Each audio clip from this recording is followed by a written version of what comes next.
Assalamualaikum warahmatullahi wabarakatuh. Salam Pramuka. Kembali kita belajar Pramuka secara online atau PJJ. Dan materi kali ini adalah sandi. Sandi ada dua jenis, sandi rumus dan sandi hafalan. Dan untuk kali ini kita akan mempelajari tentang sandi rumus. Nah, sandi ini perlu dipelajari karena ini merupakan salah satu syarat untuk mencapai tingkat ramu, yaitu di SKU Ramu nomor 25. Oke, materi yang kita pelajari adalah untuk hari ini, yaitu sandi kotak 1, sandi kotak 2, sandi gudeg sedia, sandi kotak 1. Langkah pertama adalah bikin rumus seperti ini, ya. Di mana setiap kotak terdiri dari dua huruf A, B, C, D, E, F sampai Y, Z. Nah, sekarang untuk menulisnya, perhatikan A dan B itu berada pada kotak seperti ini. Nah, jadi kita untuk menulis huruf A dan B seperti ini. Nah, untuk membedakan huruf A dan B, kita lihat setiap huruf kedua dalam satu kotak ini ada titik. Maka ini huruf A, untuk huruf B-nya tinggal dikasih titik. Begitu juga huruf S umpamanya ya. Kotaknya adalah seperti ini. Nah, ini huruf S. Kalau huruf T tinggal menambahkan titik. Begitu juga huruf I, perhatikan kotaknya adalah seperti ini, ya.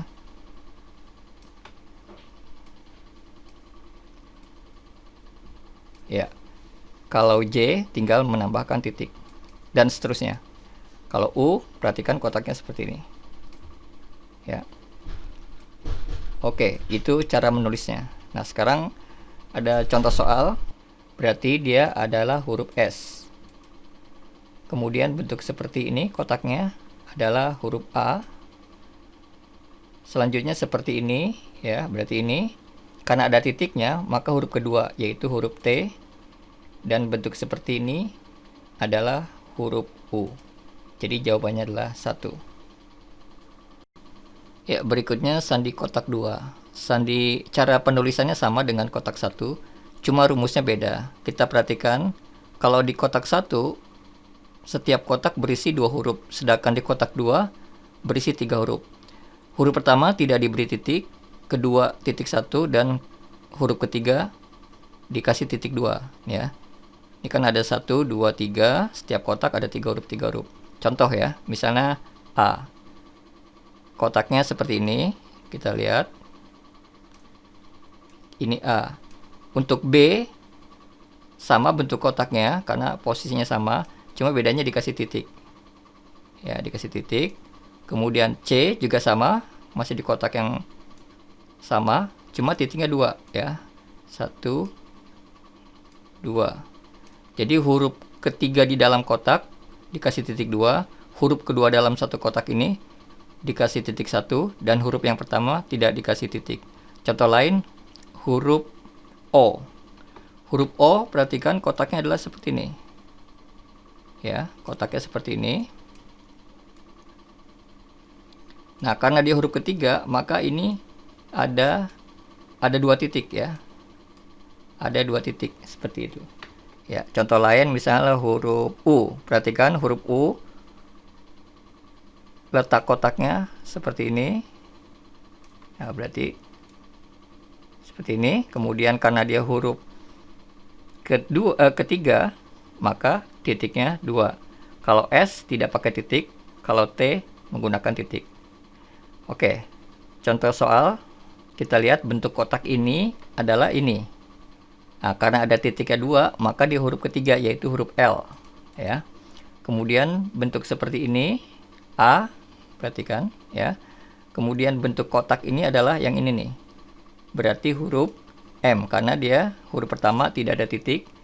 Bentuk kotak seperti ini adalah yang ini, berarti huruf P. Dan bentuk yang ini, yang terakhir, adalah seperti ini. Nah, karena ada titik 2-nya, maka dia huruf yang ketiga. Jadi bacanya adalah lampu. Oke, sandi berikutnya adalah sandi gudeg sedia. Sandi gudeg sedia ini termasuk sandi koordinat ya, karena untuk mencari hurufnya itu melalui titik koordinat X dan Y. Langkah pertama seperti biasa, kita ketik rumus seperti ini. Gudeg secara mendatar, sedia menurun, kemudian bikin kotak-kotak, dan dalam kotak ini kita isi abjad secara urut A, B, C, D, seterusnya hingga Z. Nah, sekarang bagaimana cara menulisnya? Nah, di sini SG itu sama dengan A. Jadi kalau kita ingin menulis huruf A, itu adalah SG. Dari mana dapatnya? Kita lihat. Kita tarik S, ya, kita tarik dari sumbu Y-nya, kemudian G, kita tarik dari sumbu X-nya, maka ketemulah huruf A. Begitu juga AP. Ya, AP menjadi huruf Y. Dari mana? Ini A kita tarik ya sampai sini, dan P kita tarik sampai sini. Nah, jadi Y itu terletak di di koordinat A dan P, garis koordinatnya ya. Kemudian DD menjadi M. Kita tarik D ya sampai sini, karena untuk sumbu X-nya D, sumbu Y-nya juga D. Jadi M.